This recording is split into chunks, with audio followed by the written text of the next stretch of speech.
Hi, my name's Bruce Burkhart. We're out here on the farm again, and just wanted to show you this farm here. That's the farm I grew up on. That's the farm my dad grew up on. That's the farm that my grandpa came out here from Illinois in 1917. So we've been, I'm the third generation farmer on this particular farm, and I was just going to show you if you'd swing the camera, we go right up here, and this is the farm I live on now. Right there's the hog houses, and I live right there.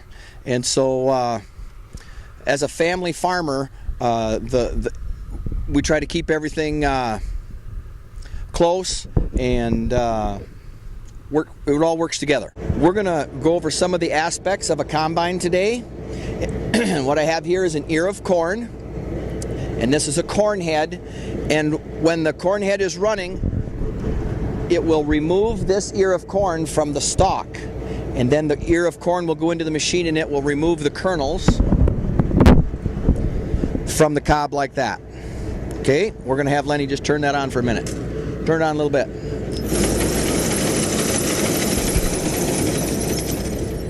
So as that machine is running, it takes the ear of corn up into the head. That takes it inside the machine. Okay, we'll go to the other side of the machine now. We lifted the side of the combine. Inside this combine is a rotor.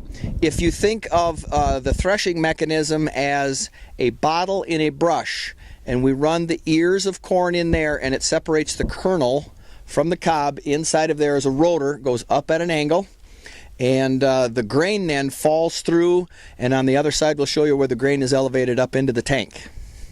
On the back side of the combine, and all of the plant material that is not separated into the grain that goes up in the grain tank comes out here out of the chopper. And so when you see a combine going in the field, there'll be a lot of plant material coming out of there, and we cut that up so it mixes in with the soil better and will decay faster, which will feed the plants the crop next year. What we're looking at now is the engine compartment. The engine of this combine has about 300 horsepower. Of course, it's a John Deere diesel motor. And that powers not only the hydrostat that runs that makes the combine move, but also drives all the moving parts inside the combine. We're on the other side of the combine now, and the clean grain comes in this elevator. There's a system of cups on a chain, takes the clean grain to the top up to the grain tank. We'll go up there in a minute. This elevator here runs what we call the tailings back in and runs it through the threshing mechanism again. And so what we can do is we can come up with a very consistently really clean product in the grain tank, so that our grain systems don't have to work so hard, and we don't have a risk of the grain going out of condition. There's 2 tires on each side, and we call these duals, and they actually fit between the rows so that the corn stalks do not damage the tires. Right here between the corn head and the combine is what we call the feeder house. That's just a slat chain that delivers the grain evenly into the rotor in the combine.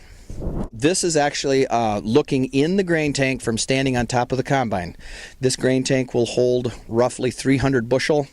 Not quite 3 of them will fit in the semi, which is right over here. So there's 1 grain tank dump in the semi now.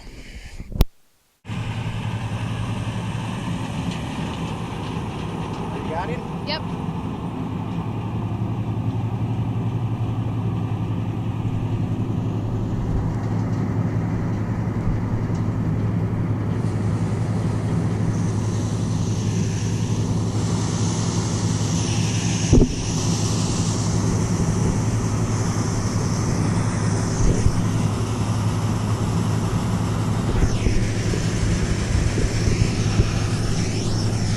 So inside the combine, for the more the basic functions of it, the switches here engage the separator and the head for when you want to go and start combining through the field.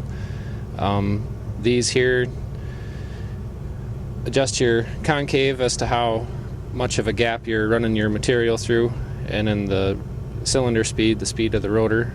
Then you got your fan, and on the joystick here you got runs your head up and down, and it'll tip it side to side.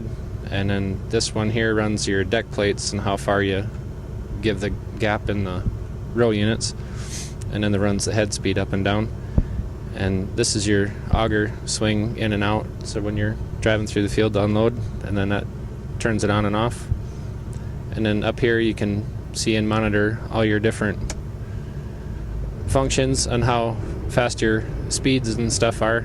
That'll change as your RPM goes up. And then you can adjust everything from there and just let you know how full you're running the machine overall. And then you can adjust as your speed and your chaffer and stuff on the inside the back end of the combine as to how accurate or how clean you can get your grain sample. The monitor up here, that keeps a record of the moisture and the yield as you're going through the field, and then you can put your variety and stuff in there, and then as you're going it gives you a map and it'll give you a layout as to what parts of the field got what yield, and then you can plant different areas according to what your normal yields are. So